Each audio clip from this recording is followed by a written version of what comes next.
Hey everybody, James Marin here, and in this video I wanted to give you a behind the scenes look of a music video that I recently worked on for an artist named Karol G. In this video, I wanted to give you a behind the scenes look of what it's like on a day-to-day basis for a camera operator like myself working on music videos like this. Now, the highlight to this behind the scenes is going to be the pursuit car work that we did, which if you don't know what a pursuit car is, it's a camera car that has a crane on top of it with a remote head in order to get car-to-car tracking shots.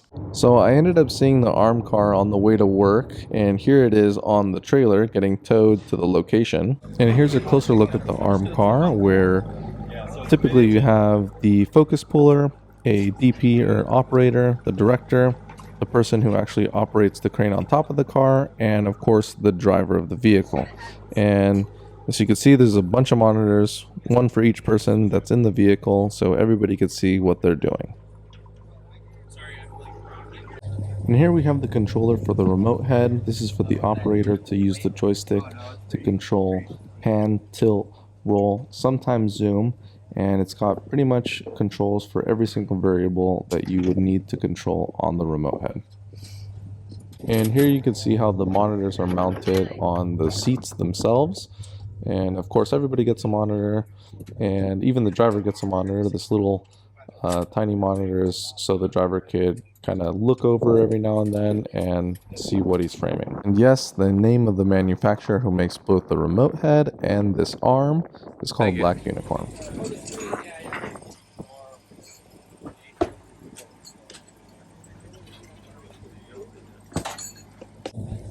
And here's a closer look at the remote head itself. It can accommodate rather large camera builds, including cameras with zooms. It's a 3-axis head, meaning that it controls tilt, pan, and roll. In fact, here I am on the Black Unicorn website. I figured I'd just show you the specs really quick, just so you can have an idea of this remote head's capabilities. And when I asked the head tech how much this remote head costs, he told me it was $275,000. So it's very expensive. It's not one of those things that, you know, the typical consumer could just go to a store and buy. It's definitely for very professional applications. Here we have all the camera gear that just got unloaded off the truck.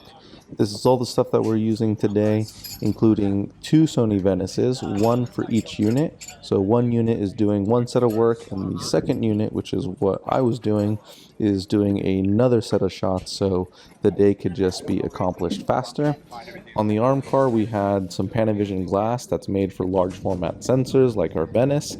This one's a 28 to 80 mil zoom. It's a medium sized zoom, both in the focal length and the weight, so it's perfect for what we're doing today. And for the other camera, which will be handheld, we had some Leica Thalia lenses, also covering large format sensors, and they're small and lightweight, so perfect for handheld and keeping the build light.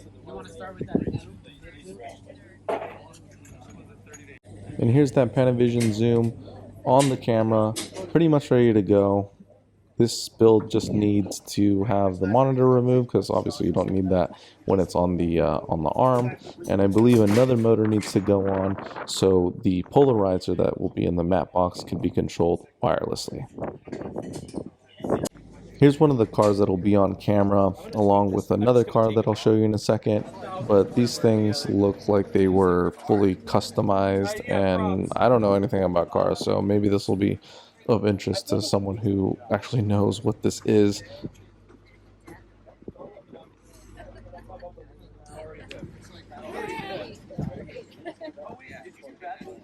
And here is the second picture car. So if anybody actually knows what this is, feel free to put it in the comments. It's something I've never seen before, and I've actually never seen a car that opens up like this, but I thought it was really unique and worth showing you guys.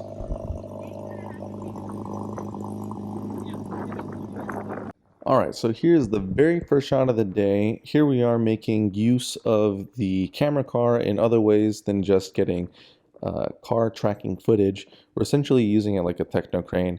It's going forwards and backwards the same way a techno crane would extend. Just like in this shot, we're trying to use it to get B-roll, and again, not just using it for tracking shots, we're using it in a more versatile way.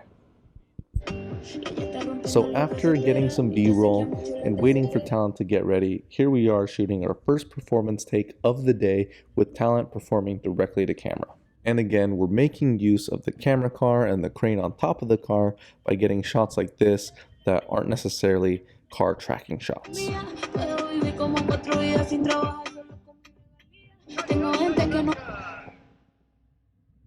But obviously, if you have a camera car, you're gonna use it to do some high-speed car tracking shots like this.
So that's it for today's video. Thanks so much for taking the time to watch this. I know this one is a slight departure from some of my other content that is more educational and informative, but I want to start doing some more content like this where I'm just taking clips at work, showing you guys what I'm doing, what I'm seeing, and sort of the day-to-day job itself. And I tend to do a lot of really interesting and fun jobs, so hopefully you find this content entertaining. Also, if you have any questions about anything that you saw in this video, feel free to leave a comment below, ask a question, and I'll happily answer any sort of questions that you have in regards to the process of doing any of this kind of stuff. And maybe in the future, if it's popular enough, I'll actually go out to one of the arm car vendors and do a video about how to actually operate with an arm car, how to use it, and all that kind of stuff. So thanks again for watching, and I hope you have a nice day.